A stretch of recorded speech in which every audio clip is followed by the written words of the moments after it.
What's up, friends? Christian Chasmer here, founder and CEO of Elevate Next, and I'm going to talk to you today about the concept of end goals. Now, I learned about end goals when I was building a real estate development company, and I was getting a lot of stress, a lot of overwhelm, and I noticed it came a point where I was extremely stressed out and overwhelmed when I was missing my goals. And I was also extremely stressed out and overwhelmed when I was hitting my goals.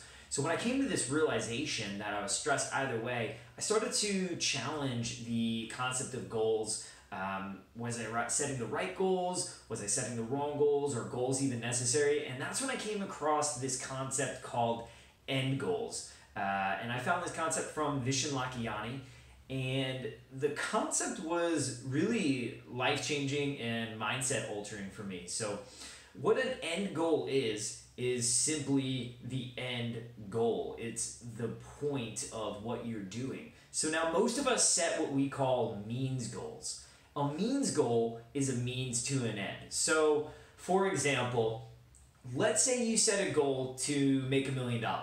You have that goal when you're 17 years old, so you go to law school, you work your butt off, you work 100 hours a week, you get into a law firm, you're once again still working 100 hours a week, you're 35 years old and you make $1 million, but you're miserable. You're absolutely miserable, but you hit your goal. So is that really a proper goal to set if you're gonna hit it and be miserable? I would say no. And because the point of a goal is to make you happy at the end of the day. It's to get you where you want to be. So if you're at that $1 million mark and you're unhappy and you're unfulfilled, then that really wasn't the end goal. That was just a means goal, a means to an end. Now, what if you were wanting to make that $1 million because you wanted to experience freedom and travel the world? Well, you can make a life out of traveling the world and being free for a lot less than $1 million. So what you have to do is ask yourself, what is the means goal that I'm setting in my life? And what is the real point of that? A really easy way to figure out if you're setting means goals is if there is a so that I can at the end of the goal. So I want to make $1 million so that I can be free and travel the world. Well, if that's the point, then let's set the end goal as be free and travel the world, and that'll put you in a bunch of different directions. That may turn you into a digital nomad. It may turn you into teaching English in different countries. It doesn't necessarily have to pigeonhole you down a place of going to law school, working 100 hours a week and not being happy, burning relationships to the point of this $1 million goal. So when you're setting goals for your personal life, really think about what are the end goals compared to your means goals. Be careful of setting those means goals. Figure out what that so that I can is.